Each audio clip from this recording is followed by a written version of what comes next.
Okay, I'm going to show you how to annotate the poem, My Name is Jorge. So you've already completed task 1, and sorry, this looks different. It's on my phone. But you've already completed task 1. You're going through the Nearpod, right? At the end, it'll ask you to annotate the poem that we're going to read, okay? Which means we're going to write on it, mark it up. We're going to show our thinking by putting writing on the text to help us go through the process of annotating, okay? So you are going to click on the assignment. And mine looks different because mine's a teacher version, so I can see everybody's progress, so I can see what you've done. But see where it says blue assignment? Up there somewhere, yours should say My Document. I want you to click on My Document, okay? And then you should be able to see the icon or the image, this picture of a Word document, and you'll click on it and you'll open it in the app, okay? I've actually already opened it. So this is the copy that I'm going to write on. So at the top of your screen on your iPad, you should have the Draw button. Mine is down here on my phone, but you should click on Draw so then we can put all of it together, okay? So what we need while we're annotating is we're going to keep track of 3 different things, okay? We're going to keep track of, and this is all on the assignment page on Schoology if you forget, what we're looking for keywords. So these are going to be words that show up a lot or words that we think are really important to the poem. We're going to circle those. Or maybe they're words that you don't know. Maybe they're ones we could circle that too. Okay, we're going to underline main ideas. And I would write this smaller. It's just I'm writing on my phone, so I can't really write smaller. So all of this would be small. We're going to underline main ideas. I just would write it really quickly at the top. So we're going to circle keywords, underline main ideas, and we're going to put a star next to something that makes us feel an emotion, okay? We're going to pay attention to, poetry is all about emotions. So we're going to pay attention if we feel something while we're reading, we're going to put a star by it and describe it, okay? So the title of these poems are called, the whole title of the book is My Name is Jorge on Both Sides of the River. And we have a few different poems that we're going to read from that book. Okay, and this all has to do with the power of a name. I want you to keep that in mind, okay? In one class, we're talking about names specifically, and in the other class, we're talking about the power of words. Names are powerful words, right?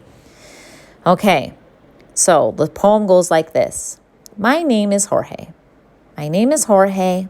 I know that my name is Jorge, but everyone calls me George. George. What an ugly sound, like a sneeze, George.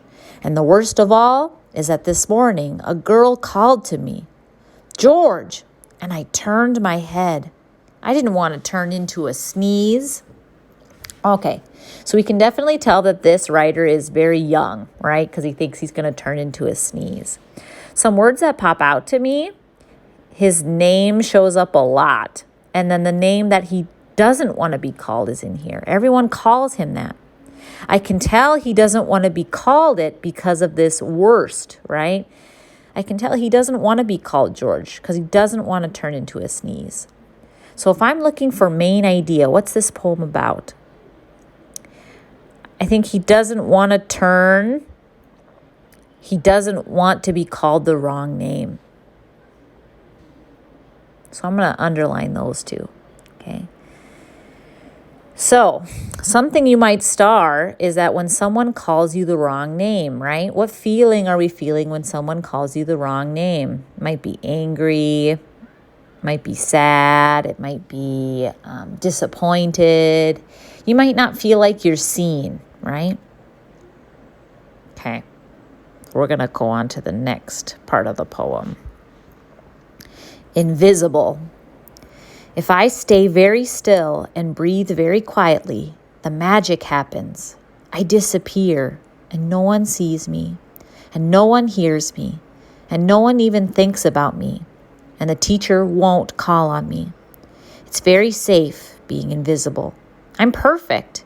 I can't make mistakes. At least nobody sees them. So nobody laughs. So I felt an emotion right here at the end because he wants to be invisible so that no one will laugh at him. So this made me feel that same kind of sadness, like almost like being alone, being teased, right? I felt a sadness there. And I think that's probably the main idea of it, right? He wants to be invisible so no one laughs at him. So I'm thinking at school, he doesn't feel very safe, right? School is not a good place for him to be. I think that safe is going to be an important word here, okay? And I think our title of our poem, so why does he want to be invisible? He doesn't feel safe at school.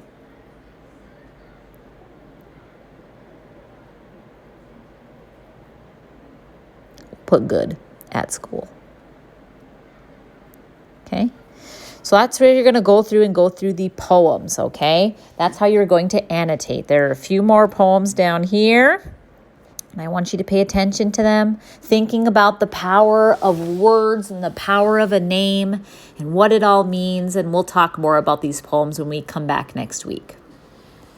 When you're all done with your annotating, what you'll do is you'll go back to Schoology, and up here at the top, we'll say submit. You'll click the submit button and you'll be able to turn it in. All right, have a good day, you guys.